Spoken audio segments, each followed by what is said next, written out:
യേശുക്രിസ്തുവുമായി നിലനിൽക്കുന്ന ഒരു ബന്ധമുണ്ടാവാൻ യേശുക്രിസ്തു ഒരു വഴി സ്ഥാപിച്ചിട്ടുണ്ട്. ആ വഴിയുടെ പേരാണ് വിശുദ്ധ കുർബാന. യോഹന്നാന്റെ സുവിശേഷം 6-ാം അധ്യായം, അതിനകത്ത് യേശു ചെയ്യുന്ന ചില കാര്യങ്ങൾ, പറയുന്ന ചില കാര്യങ്ങൾ ശ്രദ്ധിച്ചിരിക്കുക. അതിനകത്ത് പറയുന്ന കാര്യങ്ങൾ ഞാൻ ഓരോന്നോരോന്നായി പറയാൻ പോവുകയാണ്. ഒന്നും എഴുതണ്ട, വേറെ എവിടെ നോക്കണ്ട, കേട്ടിരുന്നാ മതി. ശ്രദ്ധിച്ചോ. ഒന്നാമത്തെ ഭാഗത്ത് യേശു അപ്പം വർദ്ധിപ്പിക്കുന്നു. രണ്ടാമത്തെ ഭാഗത്ത് യേശു വെള്ളത്തിന്റെ മീതെ നടക്കുന്നു. മൂന്നാമത്തെ ഭാഗത്ത് യേശു പറയുന്നു ഞാനാണ് ജീവന്റെ അപ്പം. നാലാമത്തെ ഭാഗത്ത് ഇത് കേട്ടുകൊണ്ട് ഒരു കൂട്ടം ആളുകൾ ഇറങ്ങിപ്പോകുന്നു. അഞ്ചാമത്തെ ഭാഗത്ത് ശിഷ്യന്മാർ യേശുവിനോട് ചോദിക്കുന്നു എന്താ ചെയ്യേണ്ടത്. യേശു തന്റെ നിലപാട് വ്യക്തമാക്കുന്നു. ഒന്നാമത്തെ കാര്യം, യേശു അപ്പം വർദ്ധിപ്പിക്കുന്നു. അതിനെക്കുറിച്ച് ഒരുപാട് കേട്ടിട്ടുണ്ട്, ഒത്തിരി പറയാൻ എനിക്ക് ആഗ്രഹമില്ല. എനിക്ക് ഒറ്റ കാര്യം പറഞ്ഞാൽ മതി. 5 അപ്പം എത്രയായി? 5000 ആരാണ്? പുരുഷന്മാരാണ്. 5000 പുരുഷന്മാരാണ്. സ്ത്രീകൾ അവിടെ ഉണ്ടായിരുന്നോ? ഉണ്ടായിരുന്നു. സ്ത്രീകളെയും കുട്ടികളെയും കൂടാതെ എത്ര പേരാണ്?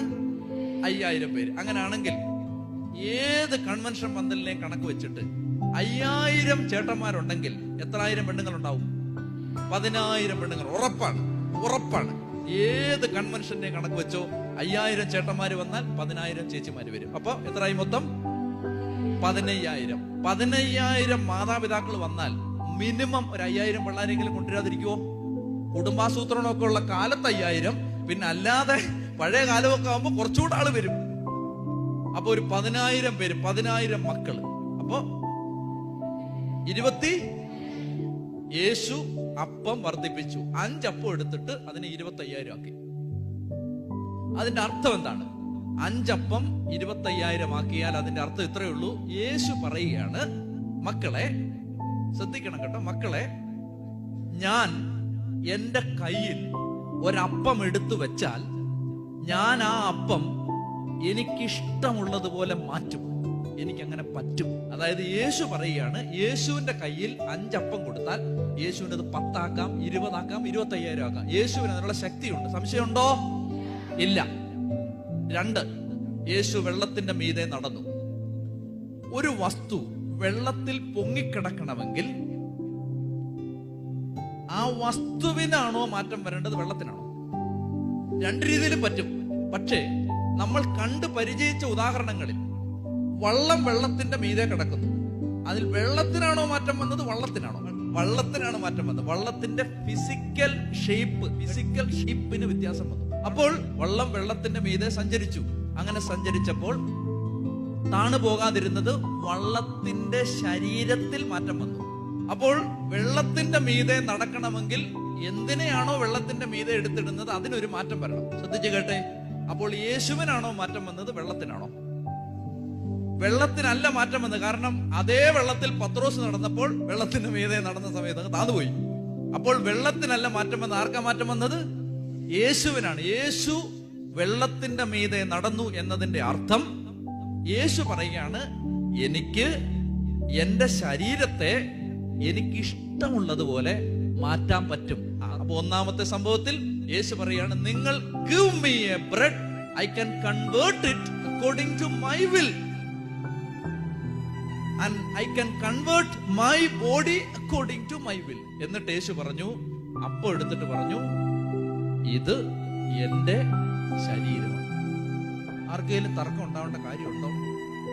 പിന്നെന്തിനാ ഒരുപാട് പേര് കിടന്ന് തർക്കിക്കുന്നത്? യേശു പറയുകയാണ്, ഇതെന്റെ ശരീരമാണ്. അപ്പം എടുത്തു വെച്ചിട്ട് പറയുന്നത് ഇതെന്റെ ശരീരം. കാരണം എനിക്ക് അപ്പത്തെ ഇഷ്ടമുള്ള പോലെ മാറ്റാം, എനിക്ക് എന്റെ ശരീരത്തെ ഇഷ്ടമുള്ള പോലെ മാറ്റാം. അങ്ങനെ കാണിച്ചു കൊടുത്ത യേശു പറഞ്ഞു, ഇത് എന്റെ ശരീരം എന്ന് പറഞ്ഞ യേശു ഇത് പറഞ്ഞപ്പോൾ അടുത്ത സംഭവം എന്താണ്? ഒരു കൂട്ടം ആളുകൾ എഴുന്നേറ്റു. കൺവെൻഷൻ തീർന്നിട്ടില്ല, കൺവെൻഷൻ പകുതിയായിട്ടുള്ളൂ. ഒരു കൂട്ടം ആളുകൾ എഴുന്നേറ്റിട്ട് പറഞ്ഞു, ഇതൊക്കെ ആർക്ക് മനസ്സിലാവും? ലളിതമായിട്ട് വല്ലതും പഠിപ്പിക്കാനുള്ളതിന് അവൻ അവന്റെ ശരീരം തിന്നാൻ നമ്മളോട് പറയുകയാണ്. ഇവൻ എന്താ ഈ പറയുന്നത്? പറയുന്നതിന്റെ അർത്ഥം എന്താണ്? ഞാൻ ഇവിടെ നിൽക്കുന്നില്ല, നീ വരുന്നോ? അപ്പൊ കുറച്ചുപേർ പറഞ്ഞു, ഞങ്ങളും വരുന്നു. ഇതെന്താ ഈ പറയുന്നത്? മനുഷ്യനെ ഭക്ഷണം തരാതെ വിളിച്ചു ഇവിടെ ഇരുത്തിയിട്ട് ഇതൊക്കെയാണ് പറയുന്നത് എന്ന് പറഞ്ഞിട്ട് ആളുകൾ കൂട്ടമായി എഴുന്നേറ്റ് പോയി. ഇപ്പൊ പത്രോസ് പറഞ്ഞ, കർത്താവേ, ഇതൊന്ന് ചെറുതായിട്ടൊന്ന് ഡൈലൂട്ട് ചെയ്തിട്ട് ചെറുതായിട്ടൊക്കെ ഒന്ന് ലഘൂകരിച്ചിട്ട് മക്കളെ എല്ലാരും പോര് എന്ന് പറഞ്ഞാൽ എല്ലാരും വരില്ലേ? പത്രോസ് എന്ന ജനറൽ കൺവീനർ വളരെ വിഷമിച്ചിട്ട് പത്രോസ് യേശുവിനോട് പറഞ്ഞു, തമ്പുരാനേ, എല്ലാരും ഇറങ്ങിപ്പോകുന്നു. വളരെ ശ്രദ്ധിച്ച് കേൾക്കുക. യേശുവിന്റെ മനസ്സെന്താണ്? 99 എണ്ണത്തെ വിട്ടിട്ട് കാണാതെ പോയി ഒന്നിന്റെ പുറകെ പോകുന്നവനാണ് യേശു, ആണല്ലോ. അപ്പൊ ഈ ഒരു കൂട്ടം ആളുകൾ ഇറങ്ങിപ്പോയാൽ യേശുവിന്റെ മൈൻഡ് അനുസരിച്ച് യേശു എന്താ ഇനി ചെയ്യേണ്ടത്?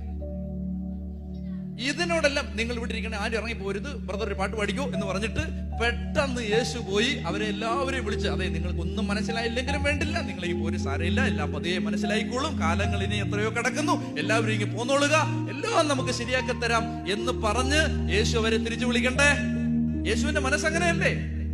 കാണാതെ പോയ ആടിനെ തിരക്കി 99നെയും വിട്ടിട്ട് ഓടിപ്പോകുന്ന ഇടയനാണത്. യേശു അവരുടെ പുറകെ പോകണ്ടേ? യേശു അവരുടെ പുറകെ പോയോ? പോയില്ല.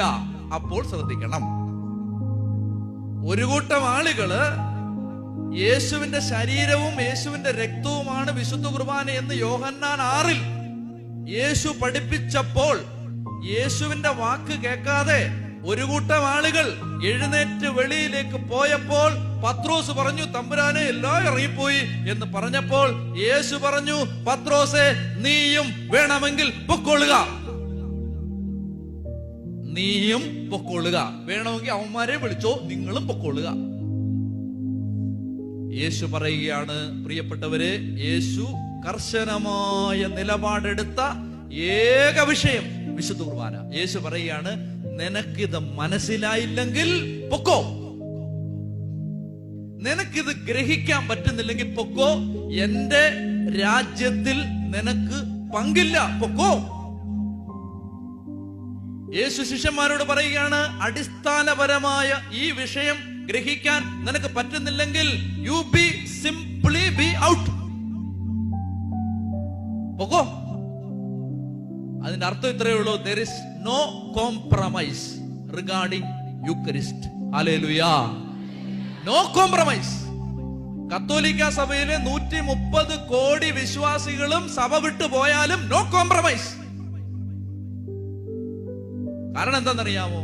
കാലാകാലങ്ങളിൽ ഓരോ നൂറ്റാണ്ടുകളിൽ വിശുദ്ധ കുർബാനയെ തള്ളിപ്പറഞ്ഞ് ഓരോരുത്തരും സഭ വിട്ടു പോയപ്പോഴും കത്തോലിക്ക സഭ വിശുദ്ധ കുർബാനയിൽ മാറ്റം വരുത്തിയിട്ടില്ല.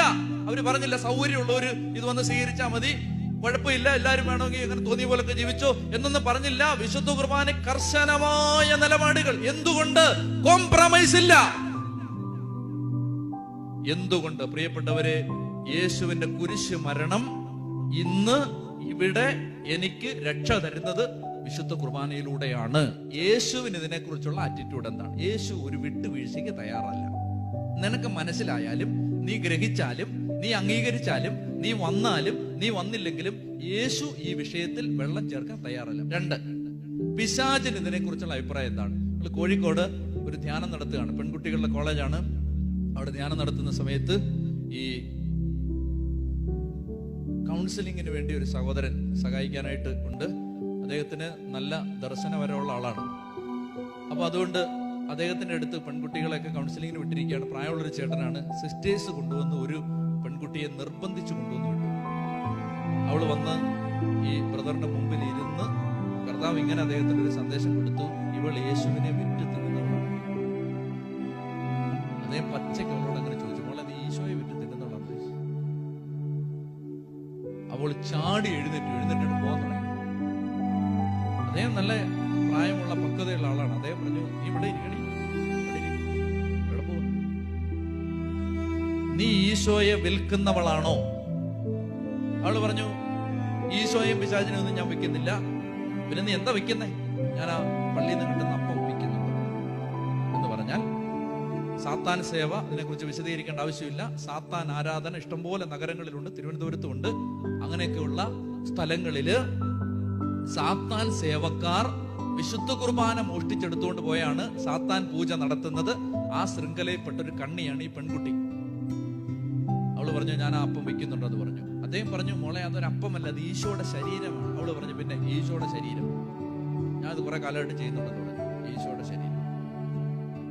അദ്ദേഹം പറഞ്ഞു, ഓക്കെ, നിനക്ക് വിശ്വാസം ഇല്ലെങ്കിൽ നീ ഇങ്ങനെ ചെയ്തോളാം പറഞ്ഞു. അദ്ദേഹം ഒരു പേപ്പർ എടുത്ത് പേരും ഫോൺ നമ്പരും, ഒരു സിസ്റ്ററിന്റെ പേര്, ഫോൺ നമ്പർ, കോൺവെന്റിന്റെ നമ്പർ എഴുതി കൊടുത്തിട്ട് പറഞ്ഞു, നീ ഈ കോൺവെന്റിൽ ചെന്ന് ഈ പർട്ടിക്കുലർ സിസ്റ്ററിനെ കണ്ടാൽ നിനക്ക് 1000 ഓസ്തി, വിശുദ്ധ കുർബാനയ്ക്ക് ഉപയോഗിക്കുന്ന കുർബാനയപ്പം 1000 ഓസ്തി നിനക്ക് അവിടുന്ന് തരും. കുർബാന ചൊല്ലിയതല്ല, അതിന് മുമ്പ് സിസ്റ്റേഴ്സ് കോൺവെന്റിൽ ഉണ്ടാക്കുന്നത്. അപ്പൊ അത് തരും. നീ അതുകൊണ്ട് നേരെ ചെല്ലണം. സീറോ മലബാർ സഭയിൽപ്പെട്ട ഒരു പെൺകുട്ടിയാണിത്. അവളോട് പറഞ്ഞു, നീ കുർബാന പുസ്തകം എടുത്താൽ അതിനകത്ത് അച്ഛൻ ചൊല്ലുന്ന, ആളുകൾ ചൊല്ലുന്ന എല്ലാ പ്രാർത്ഥനയുണ്ട്. നീ എന്താ അത് എടുക്കണം. എന്നിട്ട് ഒന്നാം പെസഹ തിരുനാളിൽ മുതൽ വിശുദ്ധീകരണത്തിന്റെ ബലിപീഠമേ സ്വസ്തി എന്ന അവസാനത്തെ പ്രാർത്ഥന വരെ എല്ലാം ചൊല്ലണം, ഈ ഇത് പാത്രത്തിനകത്ത് വെച്ചിട്ട്. എന്നിട്ട് നീ 5 എണ്ണമോ 10 എണ്ണമോ 100 എണ്ണമോ ഒക്കെ കൊണ്ട് സാത്താൻ സേവക്കാർക്ക് വിക്കടി, ഇഷ്ടം പോലെ കാശ് കിട്ടത്തില്ലേ എന്ന് പറഞ്ഞു. പ്രിയപ്പെട്ട സഹോദരങ്ങളെ, അവൾ ഒരു സെക്കൻഡ് ആലോചിച്ചിരുന്നിട്ട് അവള് പറഞ്ഞു, ആ ചേട്ടാ അത് പറ്റില്ലെന്ന് പറഞ്ഞു. അത് പറ്റില്ല അങ്കളെ. എന്താ കാര്യം? കാത് തുറന്ന് കേട്ടോ എന്താ കാര്യം എന്ന്. അവള് പറയുകയാണ്, സാത്താൻ സേവക്കാർക്ക് വിശുദ്ധ കുർബാന കൊണ്ടുപോയി കൊടുക്കുമ്പോ, ഇന്ന് വിശുദ്ധ കുർബാനയ്ക്ക് നിങ്ങളുടെ നാവിൻ തുമ്പിലേക്ക് വന്ന ഓസ്തിയും തിരുവോസ്തിയും അതിന് മുമ്പ് വിശുദ്ധ കുർബാനയാവാതെ കോൺസെക്രേറ്റ് ചെയ്യാത്ത ഓസ്തിയും തമ്മിൽ ആകൃതിയിൽ വല്ല വ്യത്യാസമുണ്ടോ? കണ്ടാൽ കുർബാന ചൊല്ലി അച്ഛന് പോലും തിരിച്ചറിയാൻ പറ്റുമോ? പറ്റില്ല. ആ പെൺകുട്ടി പറയാണ്, ഇത് കൊണ്ട് കൊടുക്കുമ്പോൾ അവരൊരു തുണി കൂട്ടി പിടിച്ച് കൊണ്ടുപോയി തലയോട്ടി പോലെ എന്തോ ഒരു വസ്തു ഉണ്ട്, അവിടെ കൊണ്ടുപോയിട്ട് ഇങ്ങനെ തൊട്ട് നോക്കുമ്പോ അവർക്കറിയാം ഇത് ഒറിജിനൽ ആണോ ഫേക്ക് ആണോ. വിശ്വസിക്കാൻ പറ്റുമോ? നിങ്ങളും ചിന്തിച്ചു നോക്കിയോ?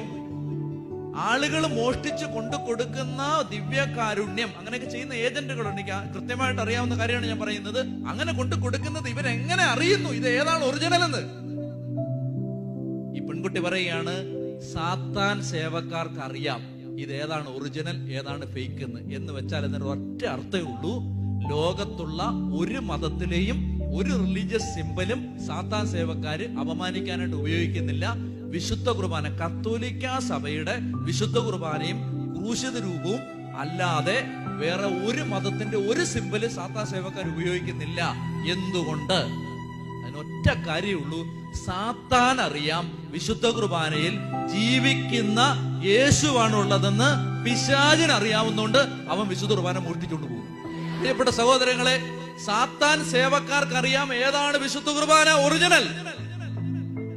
അവനത് അറിയാവുന്നത് എങ്ങനെയാണ്? അവനറിയാം കോൺസെക്രേറ്റ് ചെയ്ത പുരോഹിതൻ ബലിപീഠത്തിൽ വെച്ച് ആശീർവദിച്ച തിരുവോസ്തിയിൽ യേശുവാണുള്ളതെന്ന് അറിയാവുന്നത് കൊണ്ട് ആ യേശുവിനെ കൊണ്ടുപോയി നമുക്ക് മൈക്കിൽ കൂടെ പറയാൻ പറ്റാത്ത തരത്തിൽ മലിനമാക്കി, അതിനെ നിന്ദ്യമാക്കി, ചവിട്ടി തേച്ച് സകല പാപവും അതിന്റെ മീതെ ചെയ്ത് തിരുവോസ്തിയെ ആക്ഷേപിക്കുമ്പോൾ സാത്താൻ സന്തോഷിക്കും. കാരണം യേശുവിനെ ആക്ഷേപിച്ചു, യേശുവിന്റെ ശരീരത്തെ ആക്ഷേപിച്ചു. അപ്പോ വിശുദ്ധ കുർബാനയെ കുറിച്ച് പിശാചിനുള്ള അഭിപ്രായം പറഞ്ഞു. 3, ശാസ്ത്രം എന്ന് പറയുന്നു. വായിക്കാൻ സൗകര്യമുള്ള ആളുകള് നാട്ടിൽ പോകുമ്പോഴോ ഇവിടെ കിട്ടുമെന്ന് എനിക്ക് അറിയാൻ പാടില്ല. ശാന്തിമോൻ ജേക്കബ് എന്ന ഷാലോമിന്റെ അമേരിക്കയിലെ ഒരു ശുശ്രൂഷകനുണ്ട്. അദ്ദേഹം എഴുതിയൊരു പുസ്തകമുണ്ട്. അത് പുസ്തകത്തിന്റെ പേര് എന്റെ ഓർമ്മയ്ക്കായി. യൂക്കറിസ്റ്റിക് മിനിസ്റ്റേഴ്സ്, ഞങ്ങൾ യൂക്കറിസ്റ്റിക് ഡിസ്ട്രിബ്യൂട്ട് ചെയ്യുന്ന സഹോദരങ്ങളൊക്കെ അതൊന്ന് വാങ്ങിച്ച് വായിക്കുന്നത് നല്ലതാണ്. എന്റെ ഓർമ്മയ്ക്കായി ശാന്തിമോൻ ജേക്കബ് എഴുതിയ പുസ്തകം ശ്രദ്ധിച്ച് കേൾക്കുക. ഇതിനകത്ത് എഴുതിയിരിക്കുകയാണ്, അതിനകത്ത് അദ്ദേഹം റിപ്പോർട്ട് ചെയ്തിരിക്കുന്നു. പക്ഷെ കത്തോലിക്ക സഭ ഔദ്യോഗികമായിട്ട് പ്രസിദ്ധീകരിച്ചിട്ടുണ്ട്. നിങ്ങൾക്ക് ഇന്റർനെറ്റ് ആക്സസ് ഉള്ളവര് ഇന്ന് തന്നെ പോയിട്ട് ഒരു കാര്യം തിരക്കണം. ആവശ്യമില്ലാത്ത പലതും കാണാൻ സമയം കളയുന്ന സമയത്ത് ആവശ്യമുള്ളത് കാണണം. ഇന്ന് കാണേണ്ട ഒരു വിഷയം ഇതാണ്. അതായത് ഇന്റർനെറ്റിൽ വെറുതെ ഗൂഗിൾ ചെയ്ത് നോക്കുക. എന്താണെന്നറിയാം? Eucharistic miracles scientifically proven. Eucharistic miracles scientifically proven. നിങ്ങൾക്ക് ഒരു വീഡിയോ കിട്ടും അവിടെ.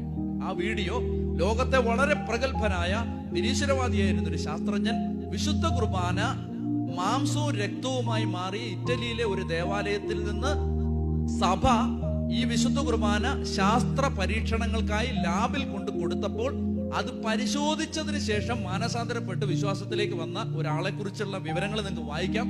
ഒരു ഡോക്ടർ അതുമായി നടത്തിയ അന്വേഷണങ്ങളും ഒരു വീഡിയോ, അങ്ങനെ പല വീഡിയോ ഉണ്ട്, നിങ്ങൾക്ക് കിട്ടും. ശ്രദ്ധിച്ച് കേൾക്കുക. അപ്പൊ അതുകൊണ്ട് ഇത് എന്റെ ഫിഗ്മെന്റ് ഓഫ് ഇമാജിനേഷൻ അല്ല ഞാൻ പറയുന്നത്. എന്താണ് ശരിക്കും? നല്ലപോലെ ശ്രദ്ധിച്ച് കേൾക്കണം. കർത്താവ് പറയുകയാണ്, വിശുദ്ധ കുർബാന മാംസവും രക്തവുമായി മാറിയ 100 കണക്കിന് അത്ഭുതങ്ങൾ ലോകത്ത് സംഭവിച്ചിട്ടുണ്ട്. സഭ ഔദ്യോഗികമായി അംഗീകരിക്കാത്ത വേറെയുണ്ട്. സഭ ഔദ്യോഗികമായി അംഗീകരിക്കുന്നത് നിരവധി വർഷത്തെ ശാസ്ത്ര പരിശോധനകൾക്ക് ശേഷമാണ്. സഭ വെറുതെ കണ്ടിട്ടൊരു കാര്യം അംഗീകരിക്കില്ല. അങ്ങനെ സഭ ഔദ്യോഗികമായി അംഗീകരിക്കുന്ന എങ്ങനെയാണെന്ന് വെച്ചാൽ, ആ വിശുദ്ധ കുർബാന മാംസവും രക്തവുമായി മാറിയ വിശുദ്ധ കുർബാനയിൽ നിന്ന് ചെറിയൊരു പാർട്ടിക്കിൾ മുറിച്ചെടുത്തിട്ട് ലാബിൽ കൊടുക്കും. എന്നിട്ട് പരിശോധിക്കും ഇതെന്താ ഇത്. അങ്ങനെ ലോകാരോഗ്യ സംഘടനയുടെ, വേൾഡ് ഹെൽത്ത് ഓർഗനൈസേഷന്റെ 2 ഔദ്യോഗിക ശാസ്ത്രജ്ഞന്മാരുടെ അടുത്ത്, ബയോളജിസ്റ്റിന്റെ അടുത്ത് വിശുദ്ധ കുർബാനയിൽ നിന്ന്, മാംസവും രക്തവുമായി മാറിയ വിശുദ്ധ കുർബാനയിൽ നിന്ന് മുറിച്ചെടുത്ത ഒരു പാർട്ടിക്കിൾ കൊണ്ടുപോയി 2 ലാബുകളിൽ വ്യത്യസ്തമായ 2 സ്ഥലങ്ങളിൽ വെച്ച് പരിശോധിച്ചു. അതിന്റെ സമ്മറി ഞാൻ പറയാം. ആ സമ്മറി ഇതാണ്. ആ ഡോക്ടേഴ്സിന്റെ അനാലിസിസിന്റെ ഒടുവിൽ അവർ ഇങ്ങനെ ചോദിച്ചിരിക്കുന്നു: മരണവേദന അനുഭവിക്കുന്ന ഒരു പുരുഷന്റെ ഹൃദയഭിത്തിയിൽ നിന്ന് ഒരു ടിഷ്യൂ നിങ്ങൾ എങ്ങനെയാണ് മുറിച്ചെടുത്ത് പരിശോധനയ്ക്ക് തന്നത്? എന്നിട്ട് ആ വീഡിയോ നിങ്ങൾ കാണുകയാണ്. ഇതിനകത്തറിയാം, ആ ഡോക്ടർ പറയുന്നുണ്ട്, പരിശോധിക്കുന്ന സമയത്തും അതിനകത്ത് ലൈവ് ബഡ് ചെയ്യുന്നുണ്ട്. വിശ്വസിക്കാൻ പറ്റുമോ ഇതൊക്കെ? വർഷങ്ങൾക്ക് ശേഷം. നിങ്ങള് സംശയം ആർക്കെങ്കിലും തോന്നുന്നെങ്കിൽ വെറുതെ ഇന്റർനെറ്റിൽ ഒന്ന് ഗൂഗിൾ ചെയ്ത് നോക്കിക്കോ, നിങ്ങൾക്ക് ഈ വിവരങ്ങൾ കിട്ടും. എന്ന് പറഞ്ഞാൽ പറയുകയാണ്, നിങ്ങൾ മരണവേദന അനുഭവിക്കുന്ന, അവര് പറയാണ് ഇതെങ്ങനെ, ഇത് ഈ ജീവനോടിരിക്കുന്ന ഒരാളുടെ ഹൃദയത്തിൽ നിന്ന് മുറിച്ചെടുത്ത ടിഷ്യൂ നിങ്ങൾ എങ്ങനെ കൊണ്ടുവന്നു ചോദിക്കാം.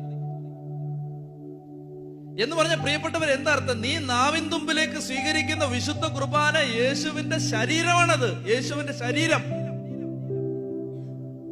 അത് ശരിക്കുമുള്ള ശരീരമായിട്ട് മാറിയാൽ ആര് വിശുദ്ധ കുർബാന സ്വീകരിക്കാൻ വരും? അത് അറിയാവുന്നത് കൊണ്ട് കർത്താവ് അത് അപ്പത്തിന്റെ രൂപത്തിൽ തന്നെ കാണാൻ അനുവദിക്കുന്നു. നീ സ്വീകരിക്കുന്ന വിശുദ്ധ കുർബാന യേശുവിന്റെ റിയൽ ബോഡി.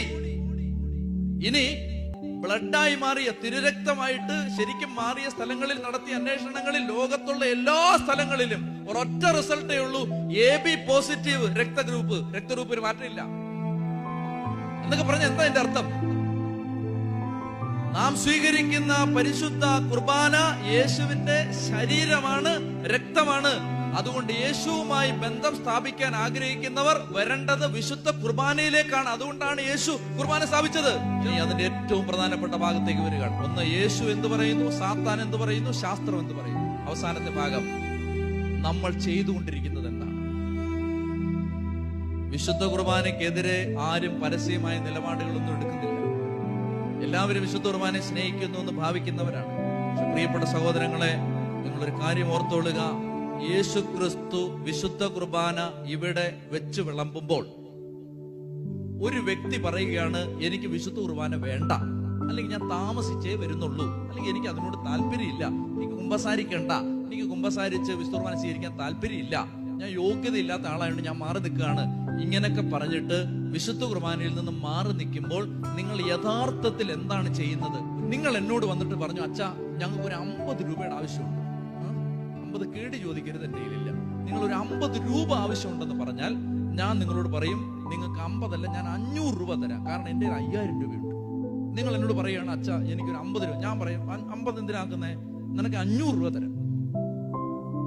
നിങ്ങൾക്ക് ഒരു 500 രൂപ തരുന്നതിന് എനിക്ക് ഒരു പിണക്കവും ഇല്ല, കാരണം എന്റെ കയ്യിൽ അതിന്റെ 10 ഇരട്ടി എന്റെ കയ്യിലുണ്ട്.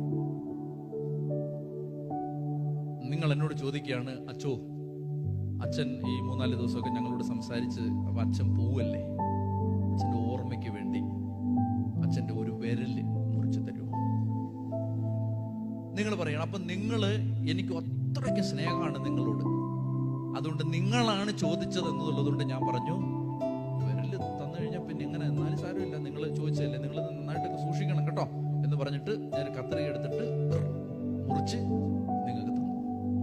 ശ്രദ്ധിച്ച് കേൾക്കണം. ഈ മുറിച്ച് വാങ്ങിച്ച എന്റെ വിരലും കൊണ്ട് നിങ്ങൾ പോവാണ്. അപ്പോ വേറൊരു ചേട്ടായി എന്റെ കയ്യിൽ നിന്ന് വാങ്ങിച്ച 500 രൂപയും കൊണ്ട് പോവാണ്, അല്ലെ 50 രൂപയും കൊണ്ട് പോവാണ്. ഈ 50 രൂപയും കൊണ്ട് പോയ ആള് ഈ 50 രൂപയും കൊണ്ട് കുവൈറ്റ് എന്താ ആവശ്യം? ഇവന്റെ ആ പന്നന്റെ 50 രൂപ എന്തിനാ അവന്റെ 50 രൂപ എന്ന് പറഞ്ഞിട്ട്, അവന്റെ 50 രൂപ എന്ന് പറഞ്ഞിട്ട് അയാൾ എന്ത് ചെയ്തു? ഇത് ഇവിടെ ഈ കുവൈറ്റ് ചെയ്തുകൊണ്ട് യാതൊരു പ്രയോജനമില്ല, അതുകൊണ്ട് ഇത് കളഞ്ഞേക്കാം അവന്റെ 50 രൂപ എന്ന് പറയുന്ന ഒറ്റ എറിഞ്ഞു. അപ്പൊ ഞാൻ മാറി നിന്നത് കണ്ടോണ്ടിരിക്കുകയാണ്. അവൻ എറിഞ്ഞു കളഞ്ഞു. അപ്പൊ ഞാൻ എന്ത് ചിന്തിക്കും, 50 രൂപ കൊണ്ട് അവൻ എന്ത് ചെയ്യാനാണ്? നാട്ടിൽ ഇനി എന്ന് വരാനാ? അന്ന് ഈ 50 രൂപയ്ക്കൊക്കെ എന്ത് വിലയുണ്ട്? നാട്ടിലൊക്കെ പോക്കനുസരിച്ച് അന്ന് 50 രൂപയ്ക്കൊന്നും ഒരു വില ഉണ്ടാവില്ല. അതുകൊണ്ട് ഞാൻ വിചാരിച്ചു കളയട്ടെ, അതിന് പറ്റാ, അവന് വേണ്ടായിരിക്കും. എൻ്റെ വിരലും വാങ്ങിച്ചുകൊണ്ട് പോയ ചേട്ടത്തി അങ്ങോട്ട് പോയിട്ട് പറയാണ് അവൻ്റെ വിരല്. പിന്നെ ഇത് സൂക്ഷിച്ചു വെച്ചിട്ട് വേണം മേശപ്പുറത്തെല്ലാം ഉറുമ്പാവാൻ. കണ്ടില്ലേ, കുളിക്കത്തൊന്നുമില്ലെന്ന് വിരല്. പിന്നെ എന്നോട് അങ്ങനെ പറഞ്ഞെങ്കിലും നമുക്കെന്തിനാ അവൻ്റെ വിരല്? എല്ലാ സുഖം പിടിച്ച വിരലായിരിക്കും ഇതൊക്കെ. എത്രയോ പേരുടെ തലയിലേക്ക് കൈവെക്കുന്ന സാംക്രമിക രോഗങ്ങളെ കാണും. അവൻ്റെ വിരല് ഒറ്റയേറും. റോഡിൽ കൂടെ പോയ ഒരു വണ്ടി അതിന്റെ പുറത്തൂടെ കയറി ഇറങ്ങിപ്പോയി. പിന്നെ കാക്ക കുത്തി കൊണ്ടുപോയി. ഞാനിത് കണ്ടോണ്ട് നിൽക്കുകയാണ്. എന്റെ വിരലും വാങ്ങിച്ചുകൊണ്ട് പോയ ചേച്ചി ഒറ്റയേറ് കാക്ക കുത്തി കൊണ്ടുപോയി.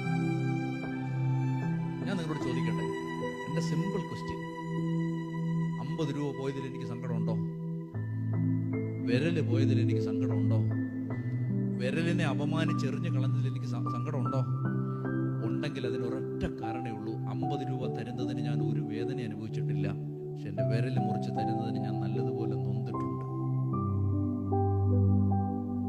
ഒരു സമ്മാനം വിലയുള്ളതായി മാറുന്നത്, ശ്രദ്ധിച്ചു കേൾക്കുക, ഒരു സമ്മാനം വിലയുള്ളതായി മാറുന്നത് ആ സമ്മാനം തരാൻ വേണ്ടി സമ്മാനം തന്നവൻ എന്തും മാത്രം സഹിച്ചിട്ടുണ്ട് എന്നതിൻ്റെ അടിസ്ഥാനത്തിലാണ്. ഒരു സമ്മാനം വിലയുള്ളതായി മാറുന്നത് സമ്മാനം തന്നവൻ അത് തരാൻ വേണ്ടി എന്തും മാത്രം സഹിച്ചിട്ടുണ്ട് എന്നതിൻ്റെ അടിസ്ഥാനത്തിലാണ്. യേശുക്രിസ്തു തന്ന ഏറ്റവും വിലപ്പെട്ട സമ്മാനം എന്താ? ശ്രദ്ധിച്ചു കേട്ടോ.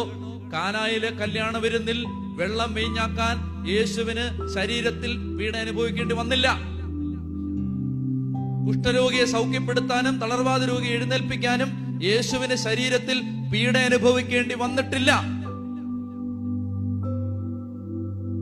വെള്ളം വീഞ്ഞാക്കുന്നതിനോ 5 അപ്പം 5000 ആക്കുന്നതിനോ യേശുവിന് ശരീരത്തിൽ പീഡ അനുഭവിക്കേണ്ടി വന്നിട്ടില്ല. ലാസറിനെ ഉയർപ്പിക്കുന്നതിനോ തളർന്നു കിടന്നവനെ എഴുന്നേൽപ്പിക്കുന്നതിനോ അന്ധന് കാഴ്ച കൊടുക്കുന്നതിനോ യേശുവിന് ശരീരത്തിൽ പീഡ അനുഭവിക്കേണ്ടി വന്നിട്ടില്ല. കാതു തുറന്നു കേട്ടോളുക. എന്നാൽ നീ നിരനിരയായി വന്ന് നീ സ്വീകരിക്കുന്ന വിശുദ്ധ കുർബാന അപ്പമാവാൻ, ദിവ്യകാരുണ്യമാവാൻ യേശു നല്ലതുപോലെ സഹിച്ചതാണ്. പീലാത്തോസിന്റെ അരമന പ്രത്തോറിയത്തിൽ നാണം കെട്ടവനെ പോലെ നിന്നതാണ്. പാനപാത്രങ്ങൾ കണ്ണുനീരായി പെയ്തിറങ്ങിയ ഒരു സായാഹ്നത്തിൽ ഒലിവ് മരത്തിന്റെ ചുവട്ടിൽ കൈമുട്ടുകൾ കുത്തിയിരുന്ന് പൊട്ടിക്കരഞ്ഞ്, അപ്പാ കഴിയുമെങ്കിൽ ഈ പാനപാത്രം മാറിപ്പോകണമേ എന്ന് ചങ്കുപൊട്ടി കരഞ്ഞ് പ്രാർത്ഥിച്ചതാണ്. ഒരു നാണം കെട്ടവനെ പോലെ 39 തവണ ചാട്ടവാർ അടിയേറ്റ് അവന്റെ ശരീരം മുറിഞ്ഞതാണ്. കാരിരുമ്പാണികളും അസ്ഥികഷണങ്ങളും ഇരുമ്പിൻ കട്ടകളും ചേർത്തുണ്ടാക്കിയ ചാട്ടവാറുകൊണ്ട് 33കാരന്റെ മൃദുല ശരീരത്തിലേക്ക് ആഞ്ഞടിക്കുമ്പോൾ കയ്യൂക്കുള്ള പടയാളി ആഞ്ഞടിച്ചിട്ട് ഈ ചാട്ട തിരിച്ചെടുക്കുമ്പോ മാംസപിണ്ഡം പറഞ്ഞവന്റെ കൈ വരുത്തുക പോലെ ശരീരം പീഡയേറ്റതാണ്. തന്നെക്കാൾ 3 ഇരട്ടിയോ 4 ഇരട്ടിയോ ഭാരമുള്ള മരക്കുരിശും ചുമന്നുകൊണ്ട് കാൽവരിയുടെ കഥന വഴിയിലൂടെ 3, 30, 300 തവണ മുഖം കുത്തി വീണതാണ്. പെറ്റ തള്ളയുടെയും സ്നേഹിച്ച സ്ത്രീജനങ്ങളുടെയും മുമ്പിൽ കൈ കൊണ്ടുപോലും നാണം മറയ്ക്കാൻ പറ്റാതെ, ഒരു നൂലിഴയുടെ മാനം പോലും കിട്ടാതെ അപമാനിതനായി നഗ്നനായി കിടന്നതാണ്. കയ്യും കാലും കുരിശിലേക്ക് വലിച്ചു നീട്ടിവെച്ച് 4-5 ഇഞ്ച് നീളമുള്ള കാരിരുമ്പിന്റെ ആണി അവന്റെ കരത്തിലേക്കും കാലിലേക്കും കുത്തിക്കയറ്റിയതാണ്. അവന്റെ വിലാവിലേക്ക് ഒരു കുന്തമുനപ്പാട് കുത്തി ഇറങ്ങിയതാണ്. നീ നാണക്കേടാണെന്ന് അപമാനമാണെന്ന് കരുതി മാറ്റിവെക്കുന്ന വിശുദ്ധ കുർബാനയാവാൻ യേശുക്രിസ്തു നല്ലതുപോലെ നൊന്തതാണ്. ദുഃഖം പേമാരി പോലെ പെയ്തിറങ്ങിയ ഒരു സായാഹ്നത്തിൽ ചേതനയറ്റ മകന്റെ മൃതദേഹം മാറോട് ചേർത്ത് പിടിച്ച് പൊട്ടിക്കരയുന്ന ഒരു അമ്മയുടെ സങ്കടം കണ്ണീർ ചാല് പോലെ കാൽവരിയുടെ നെറുകയിൽ നിന്ന് ഒഴുകിയതാണ് കുർബാനയാവാൻ. Abusing the gift is abusing the giver. Abusing the gift is abusing the giver. സമ്മാനത്തെ നിന്ദിക്കുന്നത് സമ്മാനം തന്നവനെ ചവിട്ടിത്തേക്കുന്നതിന് തുല്യമാണ്. വിശുദ്ധ കുർബാന വേണ്ടാന്ന് പറയുമ്പോ നമ്മൾ പറയുന്നത് ചെറിയ പാപമാണോ? ചെറിയ കാര്യമാണോ? എനിക്ക് വേണ്ട, ഞാൻ താമസിച്ചേ വരുന്നുള്ളൂ. എനിക്ക് വേണ്ട, ഞാൻ അത് കഴിഞ്ഞേ വരുന്നുള്ളൂ. എനിക്ക് വേണ്ടാന്നേ, ഞാൻ വരുന്നില്ല. വളരെ ശ്രദ്ധിച്ച് കേൾക്കുക. യേശുക്രിസ്തു ലോകത്തിന് തന്ന ഏറ്റവും വലിയ അനുഗ്രഹമാണ് വിശുദ്ധ കുർബാന. അത് വേണ്ടാന്ന് പറഞ്ഞിട്ട്, ഏറ്റവും നല്ലത് വേണ്ടാന്ന് പറഞ്ഞിട്ട് നമ്മൾ പറയണം, കർത്താവേ വീടില്ല, കർത്താവേ ജോലിയില്ല, കർത്താവേ മക്കളില്ല, കർത്താവേ ഞങ്ങൾക്ക് സാമ്പത്തികമില്ല. ദൈവം പറയും, മോനെ ഞാൻ നമ്പർ 1 തന്നത് നിനക്ക് വേണ്ടല്ലോ. അതുകൊണ്ട് ആവിലായിലെ അമ്മ ത്രേസ്യ യേശുവിനോട് ചോദിച്ചു, യേശുവേ ഞാൻ എങ്ങനെയാ യേശുവേ നിന്നെ സ്നേഹിക്കേണ്ടത്? യേശു പറഞ്ഞു, മോളെ പോയി ഒരു കുർബാനയെ സംബന്ധിക്കും. ഈ കുർബാനയിൽ നീ ഓർക്കുന്നത് യേശുവിന്റെ പീഡാസഹനവും കുരിശുമരണവും ഉത്ഥാനവും. യേശുവിനെ സ്നേഹിക്കാനുള്ള വഴി എന്താ? യേശുവുമായി ബന്ധം സ്ഥാപിക്കാനുള്ള വഴി എന്താ? ഇങ്ങോട്ട് ശ്രദ്ധിച്ചോ, യേശുവുമായി ബന്ധം സ്ഥാപിക്കാനുള്ള വഴി എന്താ? ഒരൊറ്റ വഴിയേ ഉള്ളൂ, വിശുദ്ധ കുർബാനയുമായി ഒരു ബന്ധം സ്ഥാപിക്കുക. അതുകൊണ്ട് എല്ലാ തീരാവേദനകളിലും വേദനിക്കുന്ന എന്റെ മുമ്പിലിരിക്കുന്ന എന്റെ സഹോദരി സഹോദരന്മാരോട് ഞാൻ പറയുന്നു, വിശുദ്ധ കുർബാനയെ സ്നേഹിക്കുക. അത് യേശുവിനെ സ്നേഹിക്കുന്നതിന് തുല്യമാണ്.